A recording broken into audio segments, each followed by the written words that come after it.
In a village nestled between rolling hills and a sparkling lake lived a young girl named Amara. Amara wasn't like the other girls her age. While they played with dolls and dreamt of faraway lands, Amara preferred to spend her time with the village elders, listening to their stories and learning all she could. She was known for her wisdom that belied her years, often helping villagers with problems they couldn't solve themselves. One day, a terrible drought struck the land. The river that supplied water to the village dried up and crops withered in the fields. People started to panic as their food stores dwindled and hunger gnawed at their bellies. Villagers blamed each other for the shortage, their unity fracturing under the weight of fear and desperation. Amidst this chaos, Amara remained calm. She knew that if she didn't do something, her village would face famine. So she decided to take matters into her own hands. Ignoring the skeptical looks and mocking laughter of the villagers, Amara set out on a journey to find water for her people. She walked for days, her only company the sun, the clouds, and the mockingbirds. Her resolve wavered not one bit. Finally, on the horizon, she saw a glimmer of hope, a lake shimmering under the sun. With renewed energy, Amara raced towards it, only to be met with a disheartening sight. The lake was surrounded by a dense forest, one that had been struck by the same drought and was now home to ferocious animals, mutated and driven mad by hunger. Undeterred, Amara devised a plan. She returned to the village, this time with a large jar.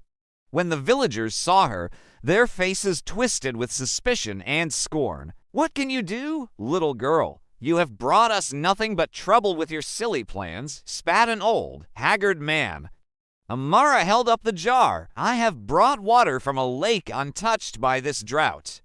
It may seem like little, but it is enough to plant crops that will feed us through the winter." The villagers looked at each other, their anger and frustration slowly melting away, replaced by gratitude and hope.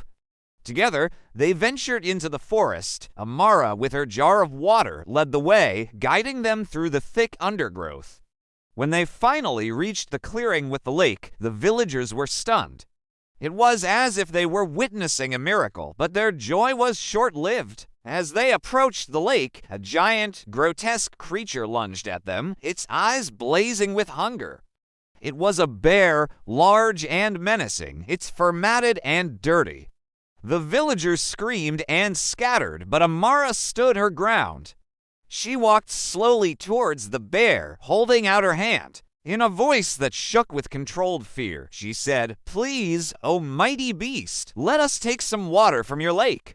We are dying of thirst and hunger, and your help is our only hope." The bear growled, its hot breath stinking of decay and death.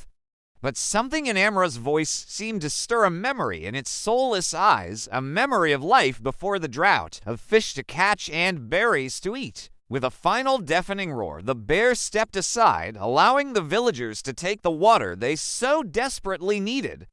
Reunited, the villagers and Amara returned home. They used the water to revive their crops, and miraculously, they grew. By the end of summer, the fields were a sea of gold and the village storehouses overflowed with food. The villagers, once on the brink of starvation, were saved by the courage and wisdom of their young hero. Amara didn't seek recognition. She knew that her actions had saved them all, and that was reward enough.